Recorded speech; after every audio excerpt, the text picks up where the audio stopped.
You're gonna need one of these. Hi guys, my name's DC and today we're gonna be talking about field monitors, or more specifically, not this one, but in general, not specifically.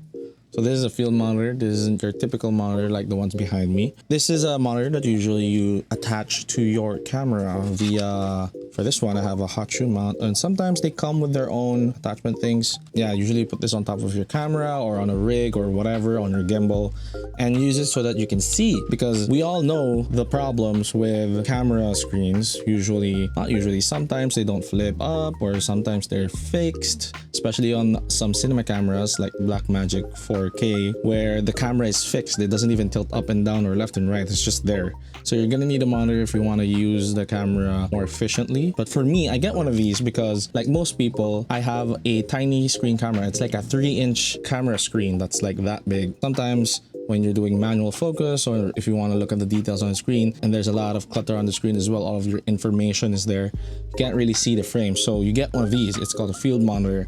This one is the FieldWorld T7, but there are a bunch of different ones of these. There's 6-inch ones, there's 5.5, there's 7-inch.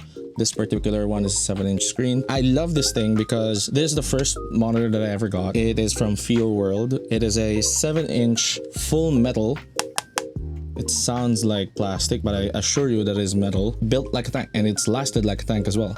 The only thing that I don't like about this monitor is the screen is bare screen. There's no screen protector. I can't for the life of me find a screen protector. If you guys know of a place where I can get a screen protector for this thing, please comment down below.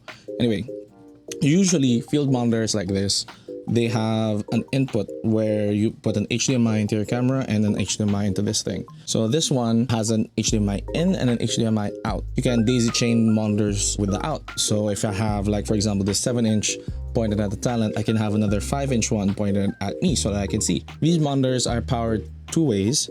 Usually use a battery. This is called an NPF battery. They come in different sizes, from the NPF, I think this is the smallest one, 250, something like that, all the way to a 990, which is like a gigantic chunker of a battery, like that big. I just use the small ones for like the short shoots. For the all-day shoots, I have a big one that I use, which is a 750 one. There are a lot of third-party batteries. They're usually Sony NPF batteries, but this one in particular is the RAV power battery that I'm using. You can power it via battery or via a DC in, which is 12 volts. You can just get a power brick that's 12 volts and just power it externally. A reason for getting one of these is so that you can see your frame better, because with the tiny screens on cameras or with the cluttered screens of most digital cameras where you can't remove or you can't move all of the overlays, you want one of these so that you can see yourself. But for me, the main reason why I got one, because I can't see myself when I'm shooting myself.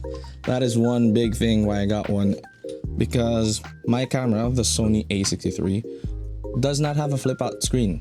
So it doesn't flip up so that I can see myself like the A64, and it doesn't have a flip out one like the ZV-A10 or the ZV-1. So it's just, it's really hard to film yourself when you can't see yourself while you're filming, because like it or not, you need to see yourself so that you can frame better and you can basically just film yourself a lot better. There are a bunch of features here that I think a lot of people will benefit from, especially those who use manual lenses. I have it on a shortcut here, F1, and I don't know if you guys can see that, but I have green lines all over me. That is your focus peaking. And with focus peaking, it basically tells you where your focus is. So it can tell you if you're in focus, if you're not in focus, and if you're shooting with a manual lens, you can literally just see where your focus is without having to guess if it's in focus or not.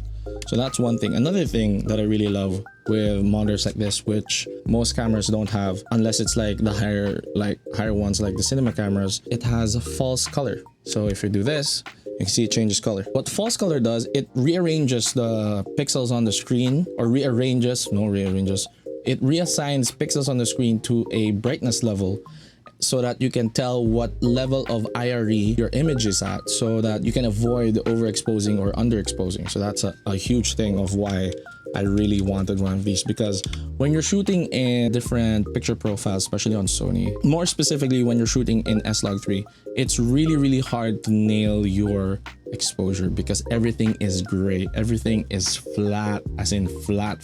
So you can never tell whether you're in in the correct exposure or not.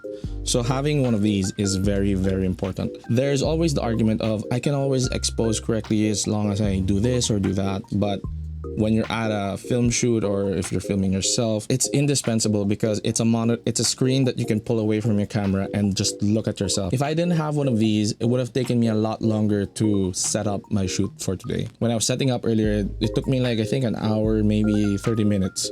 If I didn't have one of these, it would have taken me at least 2 hours because I have to go behind the camera and check every single time, move the light if it's wrong, adjust everything in the background, check the camera again every single time. And with this, I just set it to one side and I just glance at it because I don't have to go back to the camera every single time. So there are other functions as well. I just don't have them on the shortcut buttons, but you can zoom in, you can flip the screen. For example, if you mount it like this, you can flip it to however you want. You can mirror it, you can zoom in so that you can really nail that focus. It has a headphone jack. For those who have cameras that don't have headphone jacks, there's a way for you to monitor your audio levels in cam. This whole video is just about what a field monitor is and what it can do. Again, there's the Fieldworld T7. Right now I'm looking for a 5-inch one that I want to get because this thing is very heavy. I want a very light one. If I were to recommend you to get a field monitor, don't get a 7-inch one, although it's very enticing to get a big one. Unless you're doing everything on a tripod, having a 5-inch one is a lot more versatile, and I feel like it would be more efficient for you to get a 5-inch one because 5-inch ones are usually made of plastic, so it's smaller and it's lighter, so it's easier for you to bring around. So yeah, that's basically it. A field monitor must have. One of the things that really makes filmmaking a lot easier, and it just makes your shoots way more faster because it's easier to tell what's wrong with your frame. So yeah, so that's it for this video. If you guys have any ideas for me on how to improve my videos, right, don't forget you can comment down below. Although I am reflecting on these videos myself, a different pair of eyes is always a good idea. So if you guys have any ideas on how I can improve or how I can make these videos better, comment them down below. And if you guys want to check out the last video, it's over here. And if you guys want to subscribe or do that thing, it's over here, right? I'll see you guys next time. Paalam.